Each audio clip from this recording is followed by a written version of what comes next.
ను ఎస్టాబ్లిష్ చేసేందుకు తెలంగాణ ప్రభుత్వం అడుగులు వేస్తుంది. ప్రధానంగా వ్యవసాయ శాఖతో పాటు తెలంగాణ జయశంకర్ అగ్రికల్చర్ యూనివర్సిటీ నేతృత్వంలో రాష్ట్ర వ్యాప్తంగా వ్యవసాయ శాఖ నేతృత్వంలో వాలంటీర్ల వ్యవస్థను తీసుకొచ్చేందుకు తెలంగాణ ప్రభుత్వం సమాలోచన చేసింది. ఇప్పటికీ దీనికి సంబంధించి యువ రైతులను దాదాపు 30,000 మందిని ఎంపిక చేసి రాష్ట్ర వ్యాప్తంగా ఇక్రిసాట్లతో పాటు అదేవిధంగా కృషి విజ్ఞాన కేంద్రం అటు వ్యవసాయ విజ్ఞాన కేంద్రాలకు అనుసరించి వారికి అత్యాధునికమైనటువంటి వ్యవసాయ శాస్త్ర విద్యతో పాటు సాంకేతికతను భూసార పద్ధతులను భూసారాన్ని పరీక్షించడం వాటి ఫలితాలను వెల్లడించడం వాటి ఆధారంగానే పంటలను మార్పిడి చేయడం వంటి అనేక అంశాలపై శిక్షణను కూడా ఇప్పటికే తెలంగాణ ప్రభుత్వం ఇచ్చినట్లు వ్యవసాయ శాఖ మంత్రి తుమ్మల నాగేశ్వరరావు స్పష్టం చేశారు. రాబోయే నెలలో రైతు నేస్తం ఉత్సవాల్లో చాలా పెద్ద ఎత్తున యువ రైతులకు సంబంధించి వారికి అందించినటువంటి శిక్షణ గురించి ఒక క్లారిటీ వచ్చే అవకాశం ఉంది. ఇప్పటికే రెవెన్యూ విలేజ్ల వారీగా దాదాపు ఒక్కో గ్రామానికి 3 వాలంటీర్లను ప్రభుత్వం ఏర్పాటు చేయబోతుంది. ఈ 3 వాలంటీర్లు కూడా క్షేత్రస్థాయిలో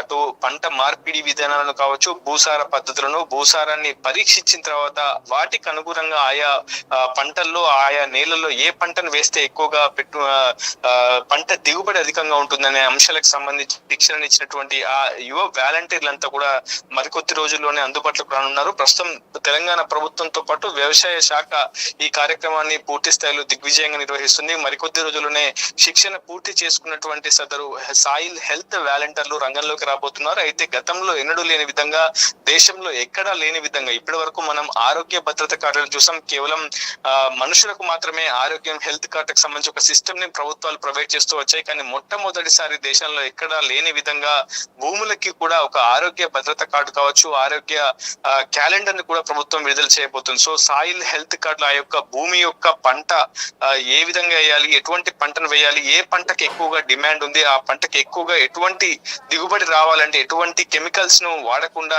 జీవ వైవిధ్యమైనటువంటి శాస్త్రీయ పద్ధతులను అనుసరించాలనేటువంటి అనేక అంశాలకు సంబంధించి శిక్షణ పొందినటువంటి రైతు వాలంటీర్లు రంగంలోకి దిగబోతున్నారు. ఏదేమైనప్పటికీ ఈ కార్యక్రమం చాలా పెద్ద ఎత్తున దిగ్విజయం అవ్వాలని చెప్పి రాష్ట్ర ప్రభుత్వం కూడా ఆలోచన చేస్తుంది. దానికి సంబంధించినటువంటి సామగ్రి అంతా కూడా సిద్ధం చేసుకుంటుంది. మరికొద్ది రోజుల్లోనే రైతు వాలంటీర్లంతా కూడా రంగంలోకి దిగి పూర్తి స్థాయిలో భూసార పద్ధతులను పరీక్షలు నిర్వహించి ఆ ఫలితాలను వెల్లడించి ఆయా ఫలితాల ఆధారంగా పంటను కూడా మార్పిడి చేయబోతున్నారు. రాష్ట్ర ప్రభుత్వం ఏ పంటను ఎక్కువగా ఉత్పత్తి చేయాలనేటువంటి ఆలోచన చేస్తుందో అదే పంట ఉత్పత్తిని చేసేందుకు క్షేత్రస్థాయిలో కూడా రైతు వాలంటీర్లు రైతులకు శిక్షణ ఇవ్వబోతున్నారు, సమాలోచనలు ఇవ్వబోతున్నారు, సూచనలు ఇవ్వబోతున్నారు. ఒకవైపు వ్యవసాయ శాఖ కావచ్చు, వ్యవసాయ శాఖలో క్షేత్రస్థాయిలో పనిచేస్తున్నటువంటి అగ్రికల్చర్ ఎక్స్టెన్షన్ ఆఫీసర్లతో సమన్వయం చేసుకుంటూనే ఈ సాయిల్ హెల్త్ వాలంటీర్లు కూడా చాలా కీలకమైనటువంటి శిక్షణను పొంది పూర్తి స్థాయిలో రైతులకు సూచనలు ఇవ్వబోతున్నారు. పంట ఉత్పత్తిని పెంచడంతో పాటు అటు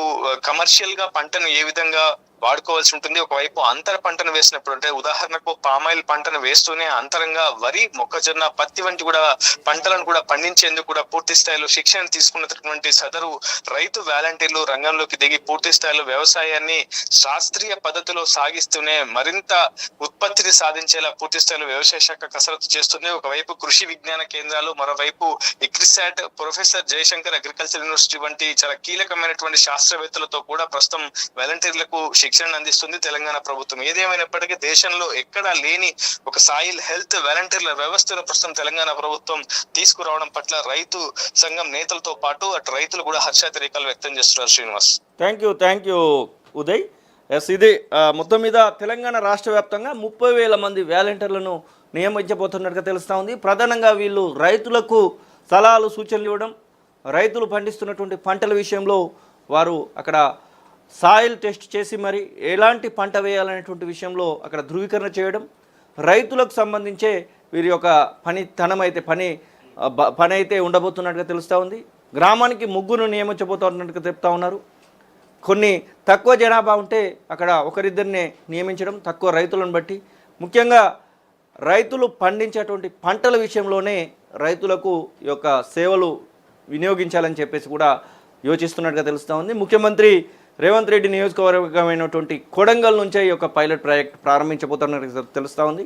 గౌరవ వేతనం కింద 10,000 రూపాయలు ఇవ్వబోతున్నట్టుగా కూడా సమాచారం అయితే అందుతూ ఉంది.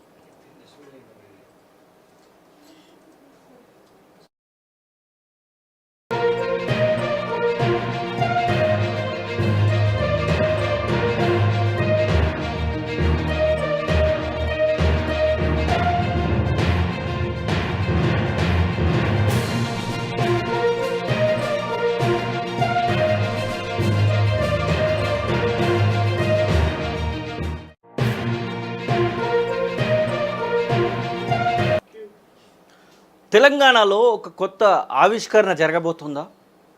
తెలంగాణలో ఉన్నటువంటి రైతుల కోసం ప్రభుత్వం కొత్త వ్యక్తులను తీసుకురాబోతుందా? నిజమే, మీరు వింటుంది నిజమే.